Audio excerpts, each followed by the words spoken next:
been a really long time since we saw the Gunners lift that Premier League trophy, hasn't it? For context, the last time they won the title, Lionel Messi looked like this, and CR7 was looking like this. And that was Jude Bellingham. Yes, it has been that long. But hey, since that Guardiola assistant decided to leave the Man City bench and return to his home club, it all changed for the London club. Don't get me wrong, he didn't change things right away. He certainly had some fair shares of Arteta out shouts. Eventually, we can all say with chest, Mikel Arteta made Arsenal great again. But the big question now is, will Arsenal actually win the Premier League? Well, you'll have to stick with us to break down our verdict on this, as it's a really complex one. First, we'll have to talk about the last season, which started with the famous saying, Arsenal is just an elephant on a tree. And more or less, it was kind of true. But let me tell you where that came from and how it's different from the 2023 to 24 season. Arsenal's squad last year hinged on some key players such as Partey, Saka, Saliba, and of course the captain, Martin Odegaard. And in a season that extends for more than 6 months, you'll need these players consistently available and in their top shape, right? But in order to do that, you need to perform great rotation techniques, and that's exactly the problem. Arsenal simply lacked the squad depth to rotate properly. When Gabriel Jesus got injured, he was replaced with Nketiah, which is definitely a downgrade. And on a much bigger scale, to emphasise the lack of depth, we'll have to mention both Partey and Saliba's injuries, which completely dismantled the Arteta system and left it unprotected. But if we look into the Arsenal squad today after the latest summer transfer window, they look almost bulletproof. Without a doubt, they fixed the lack of depth issue. And not only that, the addition of players such as Rice and Timber is actually an upgrade. However, depth was not the only issue Arsenal had last season. They were also a group of fresh blood lacking the required experience to maintain their title run. When the pressure started mounting up on them last season, they crumbled like a misprinted A4 paper. Now that they have experienced the feeling of being serious title contenders, they will be much more prepared this season. And actually, they already started showing signs of that this season. Last year, Arsenal played very beautiful football, and it seemed like that was their main concern, which was to maintain that amazing style of play and to try to win along the way. However, nowadays, they seem to have established the champions mentality and started prioritising winning games over anything else.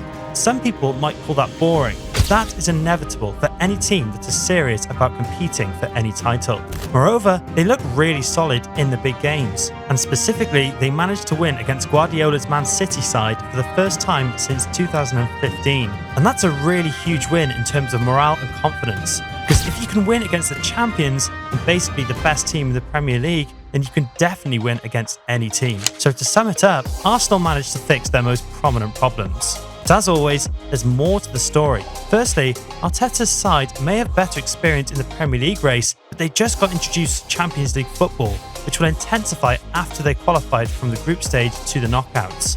Competing on both ends will probably take a toll on Arteta's men and may cause fatigue and exhaustion, and consequently more injuries. In a scenario of Saka or Rice getting injured, for example, that will change everything for them. And to be honest, Arteta is not rotating the squad in the best of ways. That can be seen in his starting of Saka in some unimportant games in Europe. Another issue that might hinder Arsenal this season is the goalkeeper fiasco that's happening. The signing of David Raya definitely had an impact on the dressing room stability. The pressure on both keepers is not allowing them to reach their best form.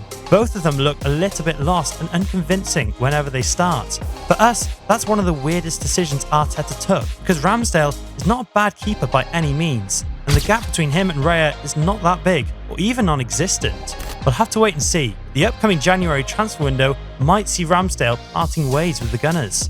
Speaking of pressure, a little up the pitch, we have the curious case of Kai Havertz, which is the second weird decision Arteta made this season. The signing of the German midfielder slash striker slash left back now even raised a lot of questions.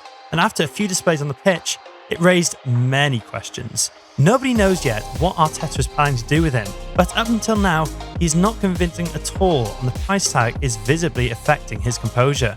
In addition to all of that, the 2023-24 Premier League season introduces a really serious competition in comparison to last season. You've got City, of course, Liverpool are back, Emery is working wonders with the Villas, Newcastle look really promising, Angie's Spurs are scary and you can't write them off, neither Chelsea nor United, as they can switch on again in any second. Not to forget the mid-table teams either. Bournemouth, Fulham and Brentford are really challenging, even for the big dogs.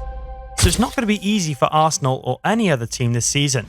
Finally, here comes the deal breaker for us. Arsenal are in dire need of a poacher that is able to get them that 20 plus goals a season, similar to the likes of Haaland and Salah. But Salah isn't even a striker. Yes, that's right. But neither Saka nor Martinelli and even Trossard possess the goal scoring capacity that Mo Salah has. What about Gabriel Jesus? He definitely doesn't match the profile that we're talking about. And also, he's turning out to be an injury-prone player. Arsenal need a Haaland, a Watkins, and if you ask me, an Ivan Toney would be perfect for this squad. More of a match made in heaven.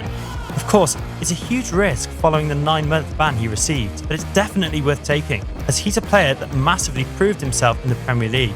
Actually, the rumour on the streets is that we might see Toney wearing the Arsenal shirt as soon as the next January transfer window is open.